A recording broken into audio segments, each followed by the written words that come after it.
5, 4, 3, 2, 1, 0, and liftoff.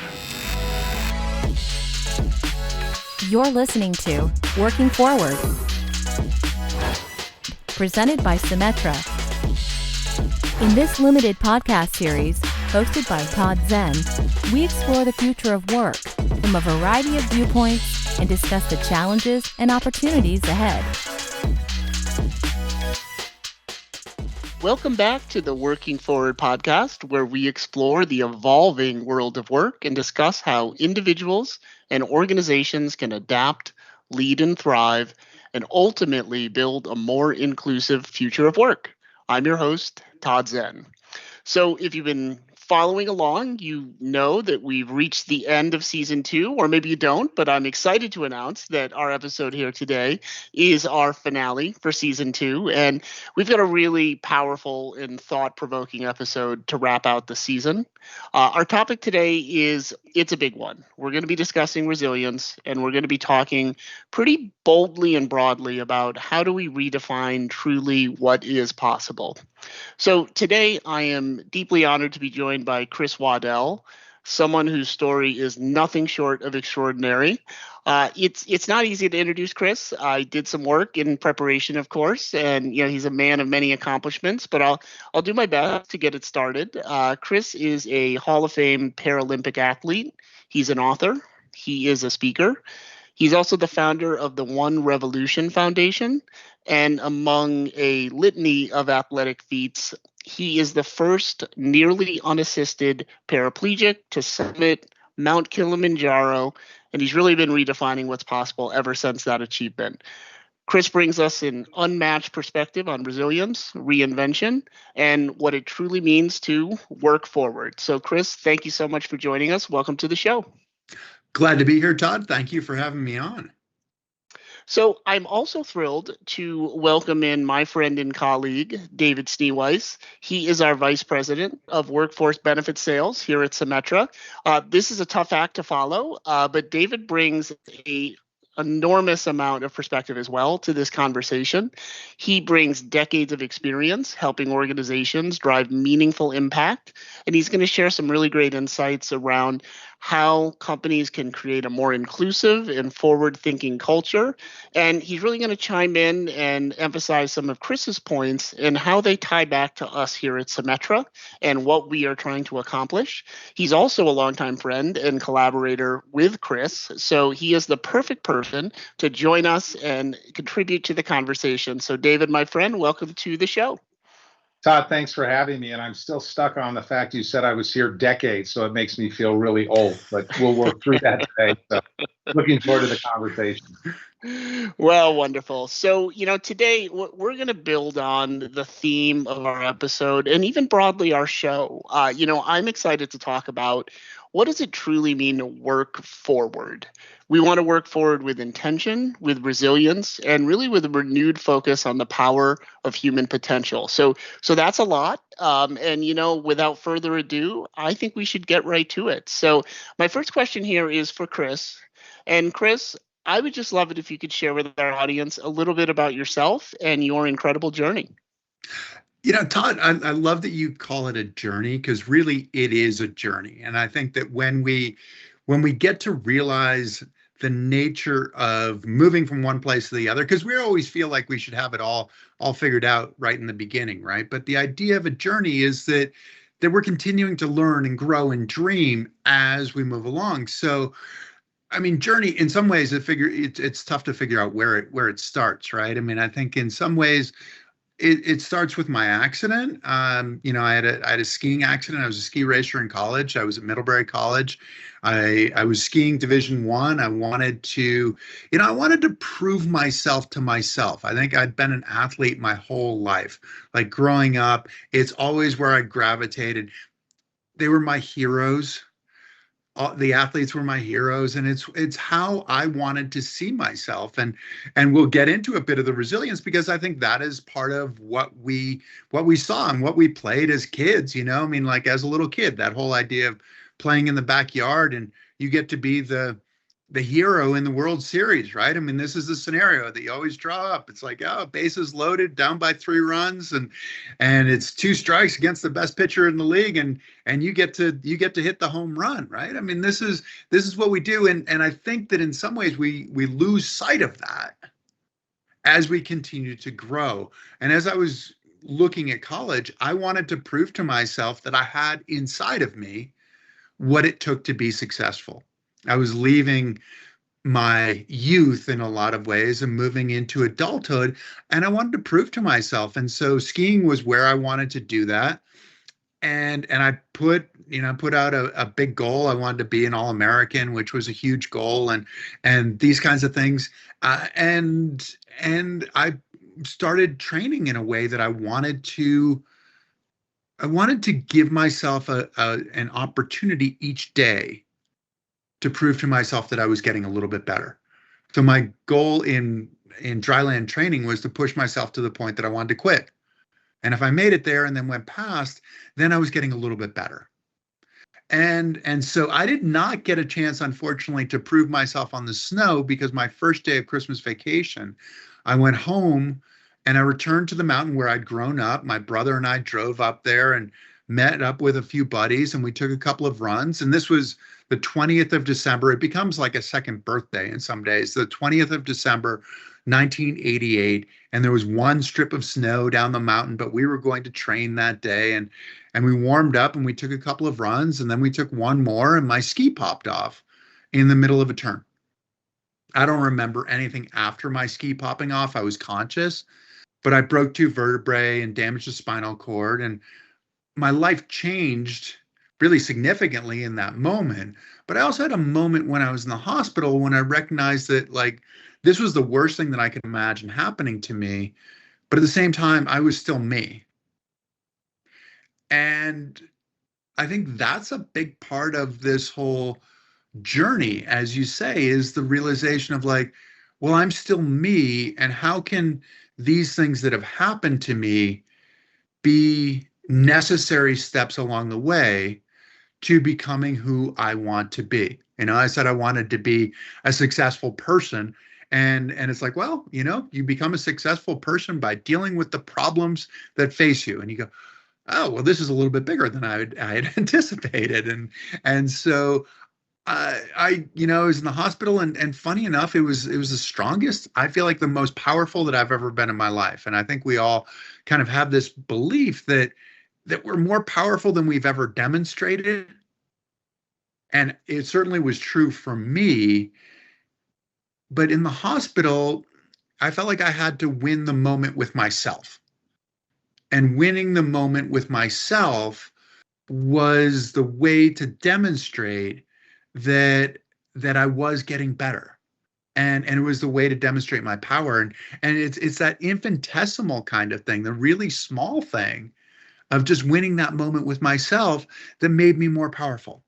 And I got better and better. And I left the hospital 2 months after my accident. I returned to Middlebury College, which was an almost 200-year-old school at the time, built mostly out of granite on the top of a hill in Vermont, in February. And you look at that and go, that was crazy, but it was the greatest decision I could have made, because it allowed me to reclaim my life. I was back with my friends.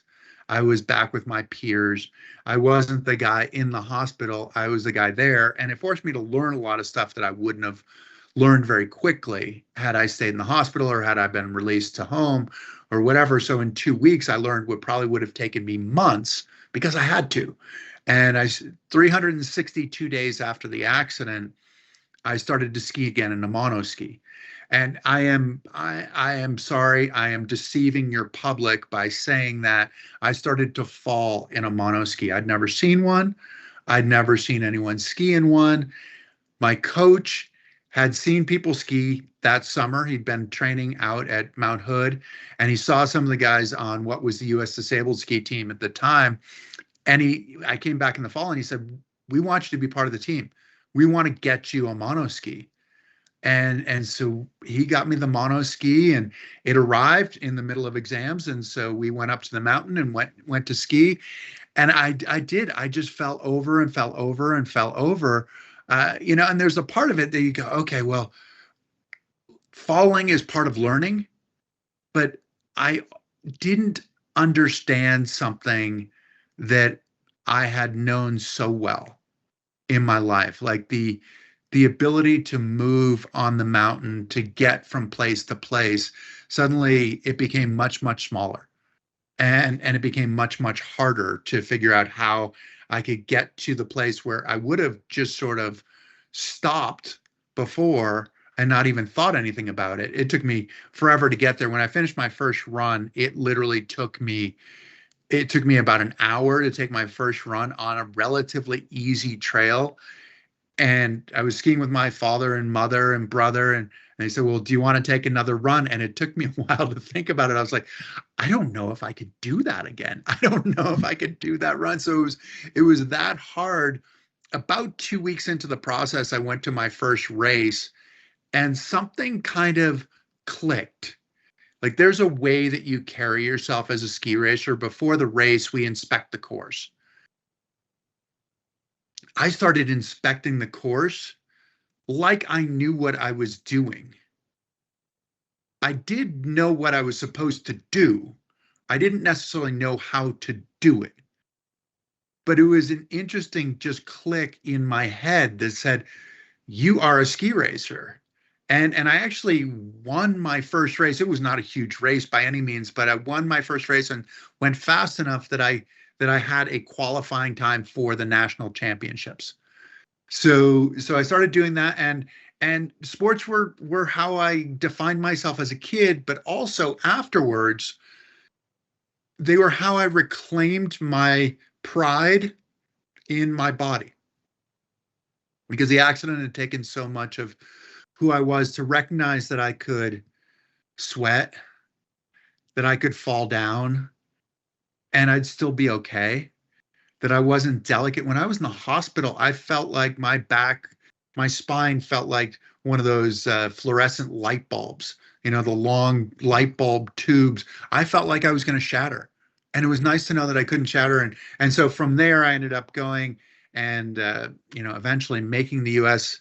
disabled ski team. I'd always run in preparation for skiing. So I started wheelchair racing, which is our equivalent of running.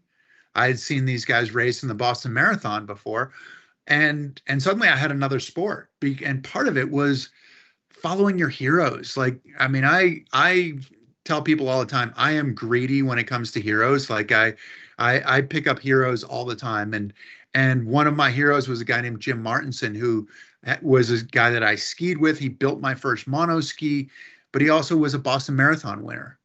And I think I really picked up wheelchair racing in a lot of ways to be like Jim. I wanted to be like him. And so yeah, I graduated on skis. Middlebury has a cap and gown skiing procession.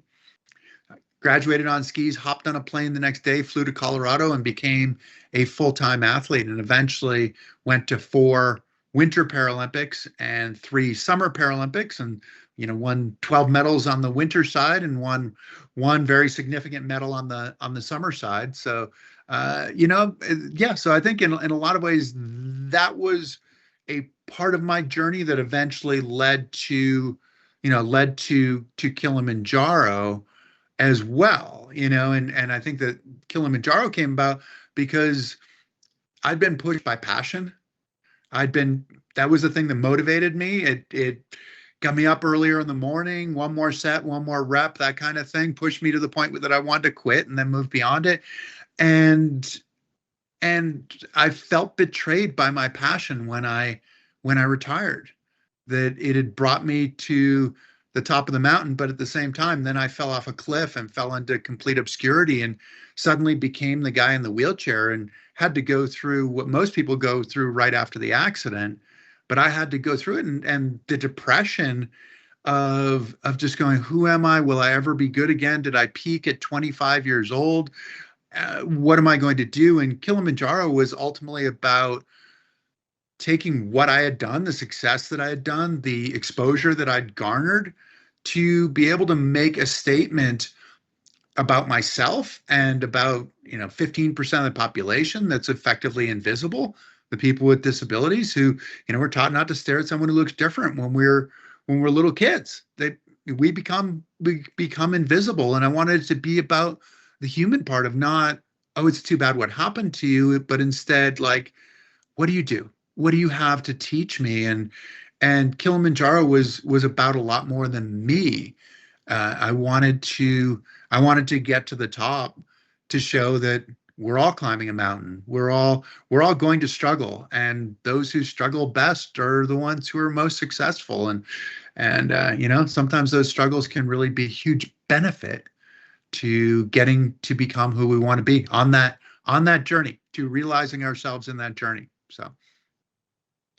Well, thank you, Chris. That was inspiring and really truly fascinating. I think what I'm so amazed by is the resilience it took to get up after the accident and do everything you did and make everything happen. But I'm also very much affected by the story of after retirement and the resilience it took to then find a purpose after that, right?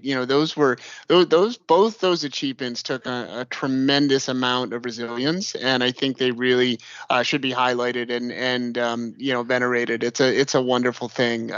So, David, let me bring you into the conversation. So, reacting to everything that you heard from Chris, I know you've known Chris for a while. Resilience is also very important to you in your day to day. How do you define resilience? How does that resonate with you and what you do?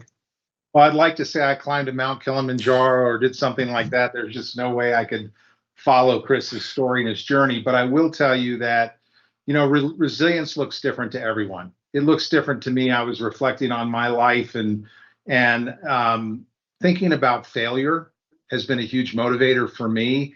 And so we fail all the time in this business, right? We fail because we don't meet a goal or we don't meet an obligation. And so you just try to get better and better. And selfishly speaking, and you mentioned this at the beginning, Todd, was my friendship. I would call it a deep friendship with Chris, who I've known for many, many years.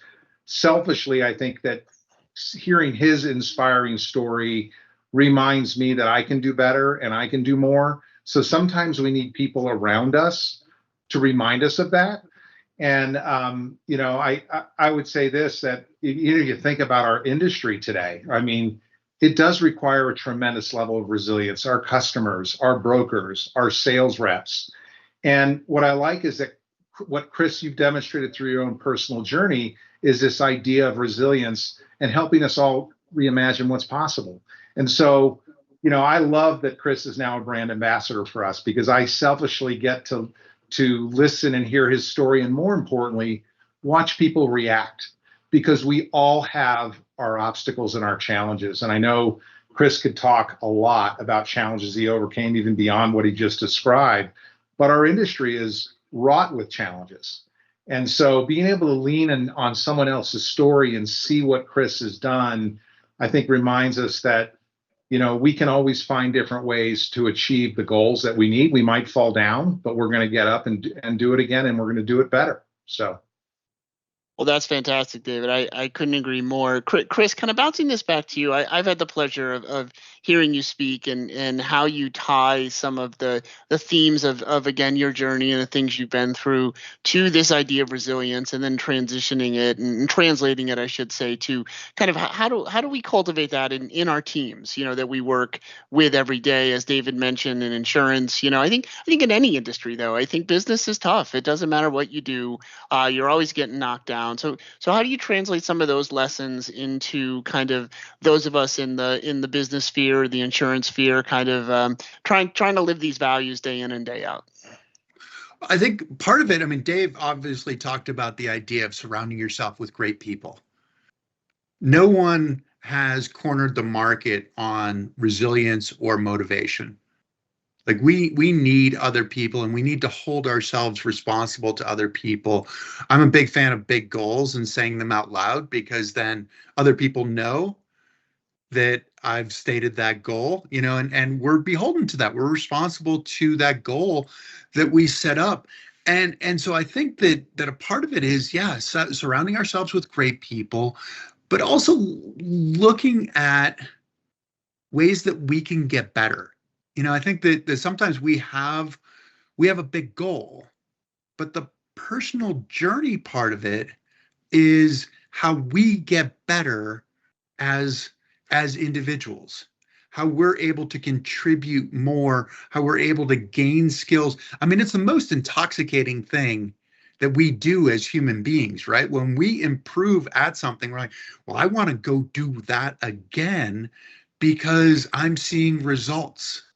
And the results aren't necessarily always just the bottom line results, but the results are building those skills and finding a way to get better and creating a community where it matters, where we're able to appreciate what other people are doing and be able to piggyback on that. And I mean, if we're able to learn from other people, I mean, I said I'm a big fan of heroes, right? And I think that that's it. If we're able to find a way to have that hero, to have that motivation, to have that objective of continuing on that journey to be successful, but also to be more complete as a Hey, person.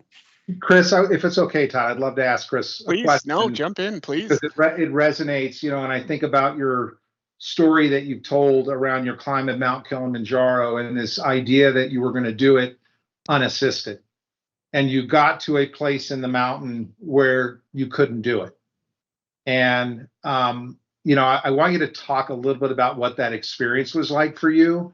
But I also want to reinforce this message that you've given all of us, of those of us have heard you talk, is this idea that no one climbs a mountain alone. So I'd love if you could just talk about that experience, what it was like for you emotionally, and then what happened that enabled you to get to the peak of that mountain, because I think it relates well to what we're trying to do as an organization. It's a lot of what Kilimanjaro offered to me.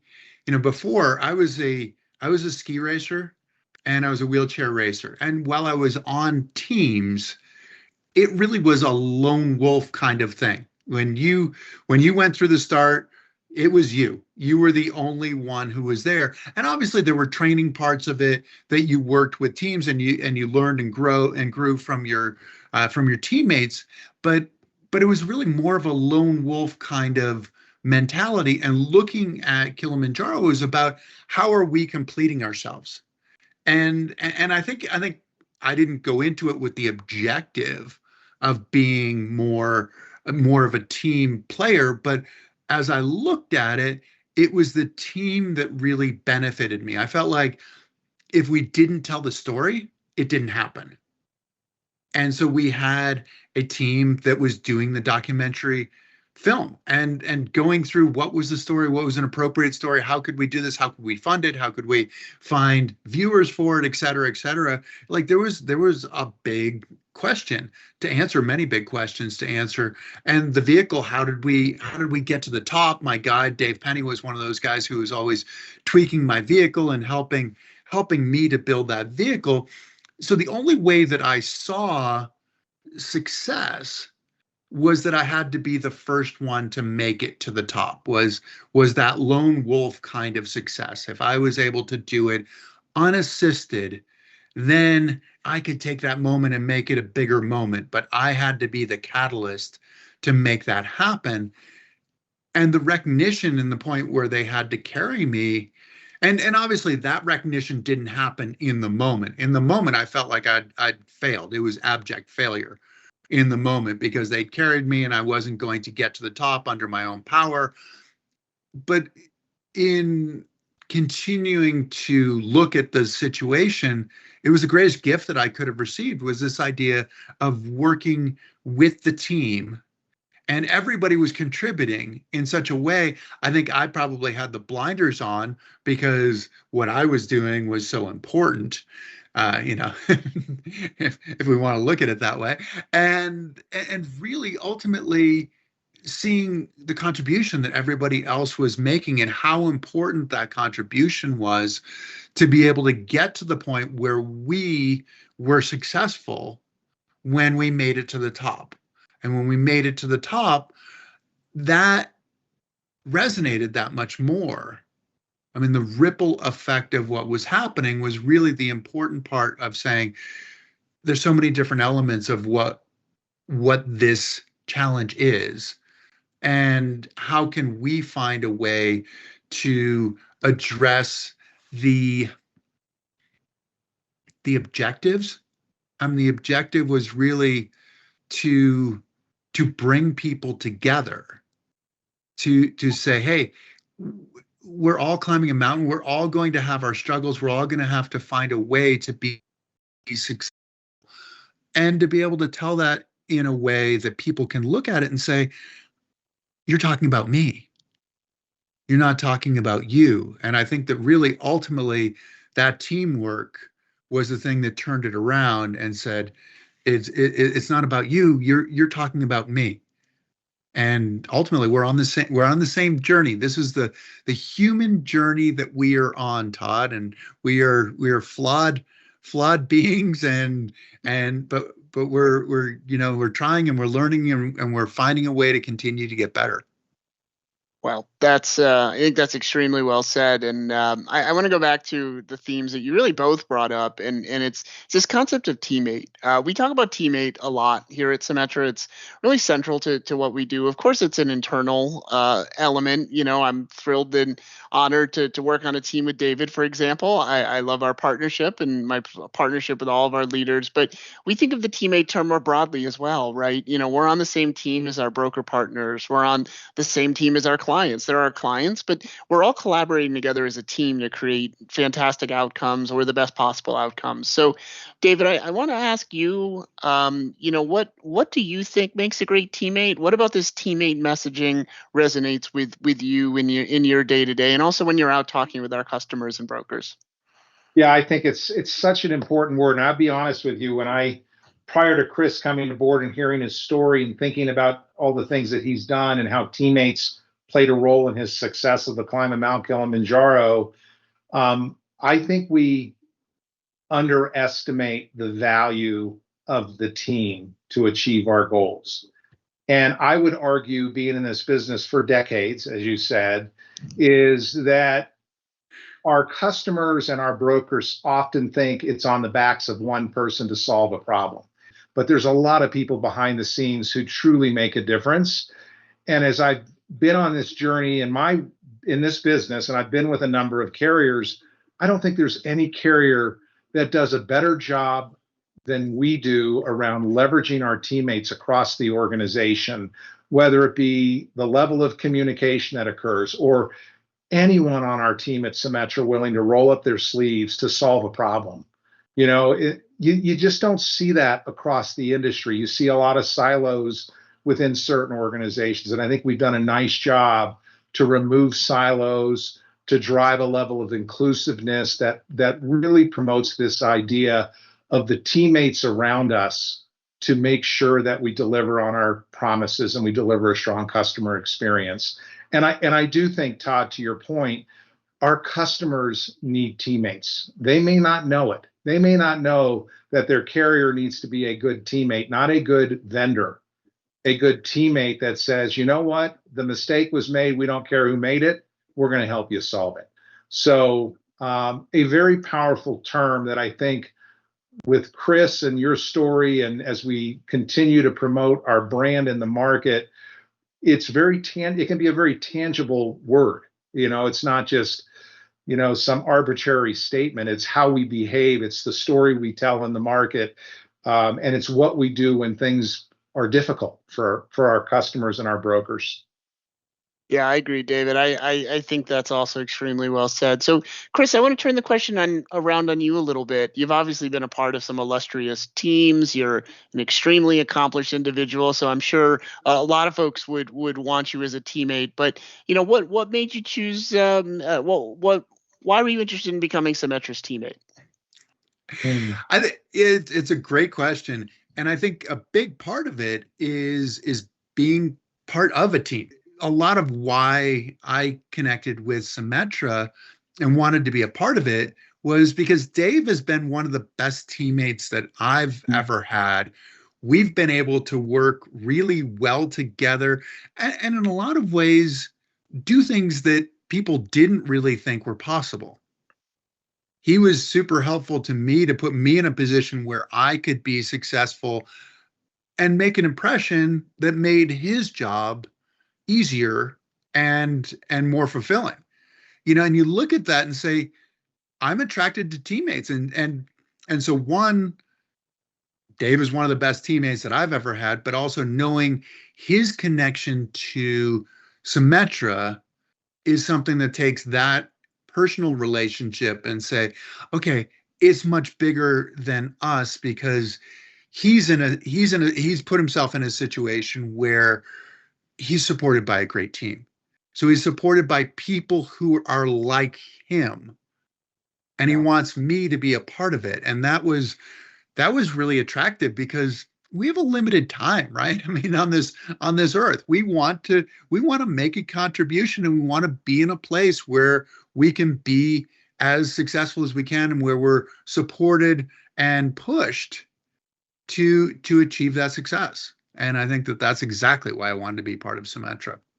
Yeah, and if I can just give Chris I guess a reciprocal comment to why I was excited about Chris being part of this team. And I said this before the podcast started. I was telling Chris, and I were just having an informal dialogue, and I said, I was thinking this morning about you, and what it is that I love so much is that Chris is, I'll use the word kindness. Like, there's nothing Chris wouldn't do to help other people. There's never something attached to that kindness.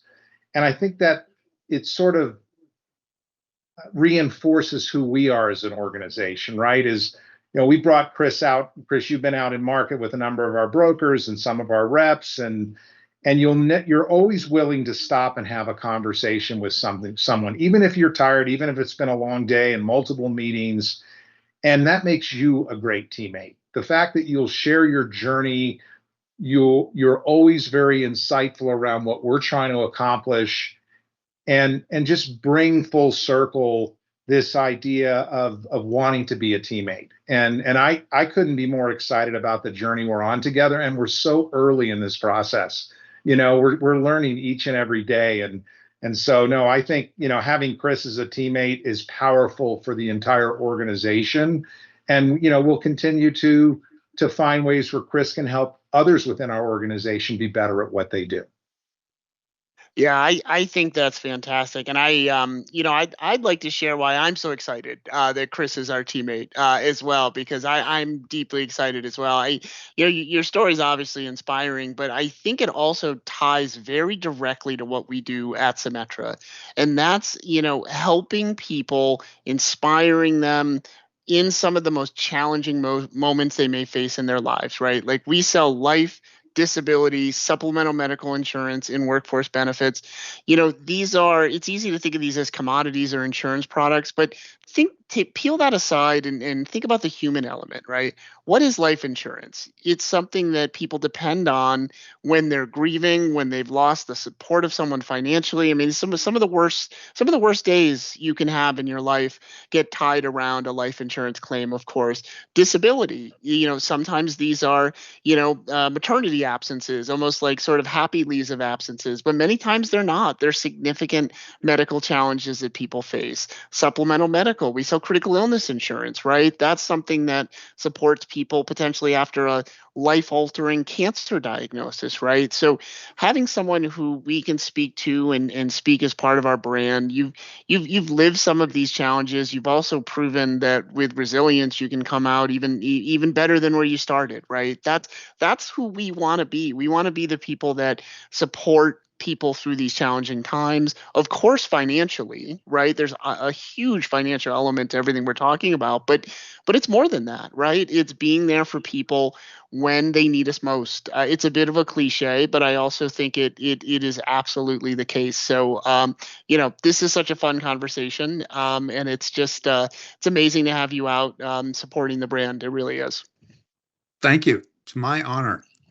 So I want to go pull us back to maybe a more specific question, Chris, based on your experience. And another thing that ties very much back to Symetra's values and our goals of supporting inclusion. I think visibility for the disabled community, there's no question it's improved over the last, say, 25, 30 years. But I strongly suspect that we've got quite a bit more work to do there. So, what advice would you give people who might still be a little uneasy about approaching someone with a disability? I think, like approaching anyone, it's about finding what you share in common. It's so easy to look at what is different and have the conversation be about that. But our passions, our dreams, those are the things that we share and that are entirely common in common. And I think that that's what we've got to look at is trying to see the individual, trying not to see what happened, but to see the individual and to see the potential and to really allow ourselves to be surprised. The problem, and I think it's sort of this insidious kind of problem, is that, if you talk about disability, by definition, that means less. And it's not something that gets challenged. And how can we find a way to challenge it? And I think we're all victims of this, right? I mean, it just happens to be a bit more profound for me and some of my peers, but at the same time, it's a matter of trying to see the potential in people as opposed to a reason to dismiss them. And I think that's a shift for us as human beings, but it also is one of those things that if we look at it, we go, this is a great way to look at life in general, to allow ourselves to be surprised. If we do, we're probably going to be surprised a whole lot more than we're not. And I think that there's also, there's sort of the flip side of that. It's easy to dismiss somebody, and suddenly that person is a super successful person that we've thought was somebody that was completely worthy of dismissal, right? And it's like, oh, okay, I didn't realize that you were, the owner of the whole company or whatever it is. It's like this is, and I think that that's ultimately what we have to do, is try to see people for the first time and not bring our own bias to the situation. Yeah, Chris, I'd love to share, if I can, Todd, a story. When I met Chris, I think it was more than 25 years ago. We were in a meeting, actually, and I remember walking out, and I was new to this idea of being comfortable around someone who's in a wheelchair and understanding, what do I do? How do I treat this person? And I remember walking out of the meeting, and I said to Chris, and I don't know if you'll remember this, Chris, I said, let me get the door for you. And Chris said, no, let me get the door for you. And I went, oh, right. I don't need to. Chris is a professional athlete, has had all this success. And I was worried about accommodating Chris when in fact, Chris could accommodate me. And I still reflect on that every day when I see someone who obviously has a physical disability. And I try very hard, even though I think our biases take over, to not treat that person differently because. So I remember that like yesterday. It was one of my first opportunities when we worked together in a past life. So it's awesome. And it was yeah, just because I was closer to the door than you were, so I could that's open right. it, right? That's right. That's right. That's fantastic. That story seems to go back decades, David. Am I Yes, mistaken? it does go back decades, no question. Well, this has been a fantastic conversation. We're at time, but I could go on like this for a while.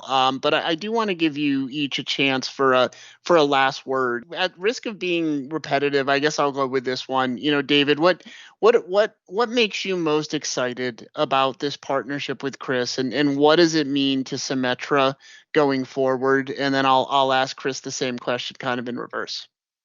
Yeah, I think what gets me excited is this idea of making sure that the marketplace knows who Symetra is and connecting us in a different way, not around the price of our long-term disability, our life policy, or how we even service the business, but really wanting to connect our brand to our brokers and our customers and even our internal teams in a very humanistic way. Because at the core of everything we do, and I'll go back to what you started this call about, it's about resilience and it's about doing the things that we set out to do and doing them well. And I feel like Chris is going to do a great job helping us bring a different dimension to our go-to-market strategy. And, very, very excited about obviously who he is as a person and the messages that he delivers and our ability to really differentiate in the market with Chris as our brand ambassador. Thanks, David. So, Chris, kind of same question to you, but in reverse. What are you most excited about? I think that really, when I look at it, the idea of building something great, really, and really, that's the thing, and working with great people to build something that's great. But I think I did some of this stuff on personal terms, but this is something that's much bigger than me, and to get involved and to be a part of it. And we talk about it, the theme of this was the journey, right? And this is that journey, and being able to go through the pitfalls and to go through the great times, and to find a way to continue to build something that really is great and involves a lot of people. The more successful you are, the more people you're able to involve in that success, I think, really is what it comes down to. And yeah, it's much bigger than a personal success to have this real team success. Well, I love it. Teammates was among our themes here. Resilience, probably the biggest theme, but all of this is fantastic. So excited to have you, Chris, on this journey with us. Thank you both for joining us. As I mentioned, this is our season 2 finale. I love that we're ending on this note. It's a hopeful note. It is a note that shows that any challenges that come your way, there is a way to persevere and be resilient through them and come out the other side. So, Chris Waddell, thank you so much for joining us. David Schneeweis, you as well. Really appreciate you both joining us here today. With that, this is going to be a wrap of season 2. Thank you so much for joining us. It has been a journey. I hope you've all been along for the entire journey. If you haven't, check out your podcast feed, because we've got a bunch of other good episodes for you. But with that, I am going to sign off. Again, I am Todd Zen, and thank you so much for joining us. You're listening to Working Forward, Future of Work podcast series.